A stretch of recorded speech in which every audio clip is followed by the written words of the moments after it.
Hello and welcome to this read aloud of The Wonderful Wizard of Oz by L. Frank Baum. Today we'll be reading the second part of chapter 12. So, let's begin. There was, in the witch's cupboard, a golden cap with a circle of diamonds and rubies running around it.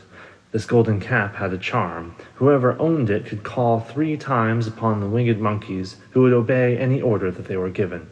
But no person could command these strange creatures more than 3 times. Twice already the wicked witch has used the charm of the cap. Once, when she had made the Winkies her slaves and set herself to rule over their country. The winged monkeys had helped her do this. The second time was when she had fought against the great Oz himself and driven him out of the land of the West. The winged monkeys had also helped her in doing this.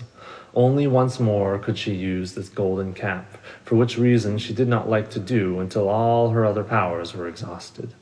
But now that her fierce wolves and her wild crows and the stinging bees were gone, and her slaves had been scared away by the cowardly lion, she saw there was only one way left to destroy Dorothy and her friends. So the wicked witch took the golden cap from her cupboard and placed it upon her head. Then she stood upon her left foot and said slowly, "Epi-pepi-kaki." Next, she stood low upon her right foot and said, "Hi-lo, ho-lo, hello." After this, she stood upon both feet and cried in a loud voice, "Zizzy-zoozy-zick." Now the charm began to work. The sky was darkened and a low rumbling sound was heard in the air. There was a rushing of many wings, a great chattering and laughing, and the sun came out of the dark sky to show the wicked witch surrounded by a crowd of monkeys, each with a pair of immense and powerful wings on its shoulders. One, much bigger than the others, seemed to be their leader. He flew close to the witch and said, "You have called us for the 3rd and last time. What do you command?" "Go to the strangers who are within my land and destroy them all, except the lion," said the wicked witch. "Bring that beast to me, for I have a mind to harness him like a horse and make him work." "Your command shall be obeyed," said the leader. And then, with a great deal of chattering and noise, the winged monkeys flew away to the place where Dorothy and her friends were walking. Some of the monkeys seized the Tin Woodman and carried him through the air until they were over a country thickly covered with sharp rocks. Here they dropped the poor woodman, who fell a great distance to the rocks, where he lay so battered and dented that he could neither move nor groan. Other monkeys caught the scarecrow, and with their long fingers they pulled all the straw out of his clothes and head. They made his hat and boots and clothes into a small bundle, and they threw it into the top branches of a tall tree.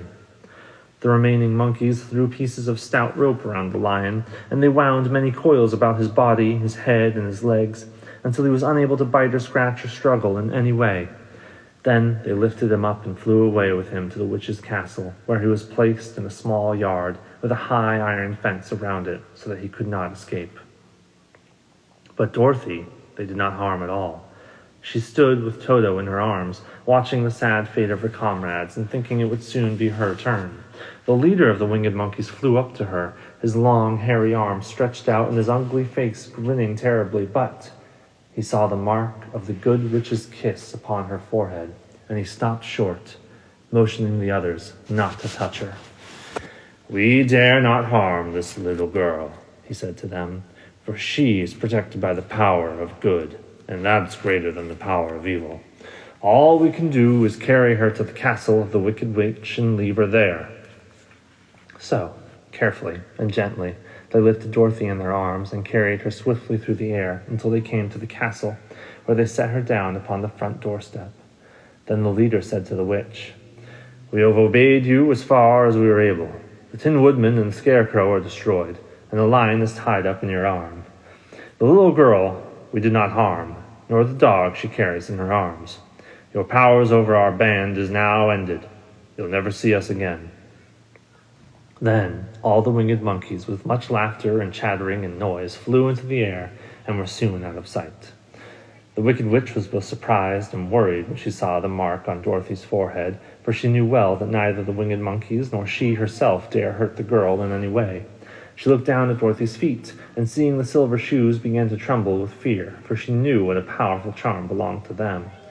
At first the witch was tempted to run away from Dorothy, but she happened to look into the child's eyes, and saw how simple the soul behind them was, and that the little girl didn't know the wonderful power the silver shoes gave her. So the wicked witch laughed to herself and thought, I could still make her my slave, for she doesn't know how to use her power. And then she said to Dorothy, harshly and severely, Come with me. See that you mind everything I tell you, for if you do not, I will make an end of you, as I did of the Tin Woodman and the Scarecrow. Dorothy followed her through many of the beautiful rooms in her castle until they came to the kitchen, where the witch bade her clean the pots and kettles and sweep the floor and keep the fire fed with wood. Dorothy went to work meekly, with her mind made up to work as hard as she could, for she was glad the wicked witch had decided not to kill her. With Dorothy hard at work, the witch thought that she would go into the courtyard and harness the cowardly lion like a horse. It would amuse her, she was sure, to make him draw her chariot whenever she wished to go to drive. But as she opened the gate, the lion gave a loud roar and bounded at her so fiercely that the witch was afraid and ran out and shut the gate again. If I cannot harness you, said the witch to the lion, speaking through the bars of the gate, I can starve you. You shall have nothing to eat until you do as I wish. So after that, she took no food to the imprisoned lion, but every day she came to the gate at noon and asked, Are you ready to be harnessed like the horse? And the lion would answer, No, if you come in this yard, I will bite you.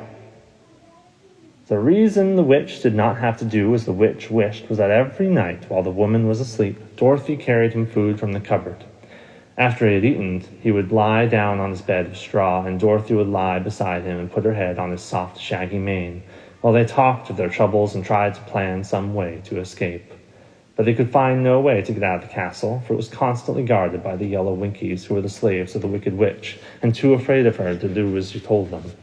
The girl had to work hard during the day, and often the witch threatened to beat her with the same old umbrella that she always carried in her hand. Now the wicked witch had a great longing to have for her own the silver shoes which the girl always wore. Her bees and her crows and her wolves were lying to heaps and drying up, and she had used up all the powers of the golden cap. But if she could only get hold of the silver shoes, they would give her more power than all the other things that she had lost. She watched Dorothy carefully to see if she ever took off her shoes, thinking she might steal them, but the child was so proud of her pretty shoes that she never took them off, except at night and when she took her bath. The witch was too much afraid of the dark to dare go in Dorothy's room at night to take the shoes, and her dread of water was greater than her fear of the dark, so she never came near when Dorothy was bathing. Indeed, the old witch never touched water, nor ever let water touch her in any way. But the wicked creature was very cunning, and she finally thought of a trick that would give her what she wanted. She placed a bar of iron in the middle of the kitchen floor, and then, by her magic arts, made the iron invisible to human eyes, so that when Dorothy walked across the floor, she stumbled over the bar, not being able to see it. She fell at full length. She wasn't hurt by it, but in her fall, one of the silver shoes came off, and before she could reach it, the witch had snatched it away and put it in her own skinny foot. The wicked woman was greatly pleased with the success of her trick, for as long as she had one of the shoes, she owned half the power of their charm. Dorothy couldn't use it against her, even had she known how to do so. The little girl, seeing that she had lost one of her pretty shoes, grew angry, and she said to the witch, Give me back my shoe! I will not, retorted the witch, for it is now my shoe and not yours. You are a wicked creature. You have no right to take my shoe from me. I shall keep it just the same, and someday I shall get the other one from you too. This made Dorothy so very angry that she picked up the bucket of water that stood near and dashed it over the witch, wetting her from head to foot. Instantly, the wicked woman gave a loud cry of fear, and then, as Dorothy looked at her in wonder, the witch began to shriek and fall away. See what you have done to me, she screamed. In a minute, I shall melt away. I'm very sorry indeed, said Dorothy, who was truly frightened to see that the witch was actually melting away like brown sugar before her very eyes. Didn't you know water would be the end of me? Asked the witch in a wailing, desperate voice. Of course not, answered Dorothy. How should I? Well, in a few minutes I shall be all melted, and you'll have that castle all to yourself. I've been wicked in my day, but I never thought a little girl like you would ever be able to melt me and end my wicked deeds. Look out! Here I go! With those words, the witch fell down in a brown, melted, shapeless mass and began to spread over the clean boards of the kitchen floor. Seeing that she had really melted away to nothing, Dorothy drew another bucket of water and threw it over the mess. She swept it all out the door. After picking up her silver shoe, which was all the last thing of the old woman, she cleaned and dried it with a cloth and put it on her right foot again.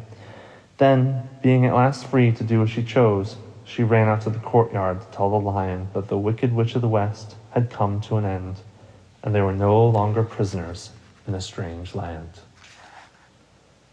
Well, that is the end of chapter 12. Come back tomorrow. We'll read chapter 13 of The Wonderful Wizard of Oz by L. Frank Baum. Hope you enjoyed this reading. Hope you're all staying happy, healthy, and safe. I'll see you next time.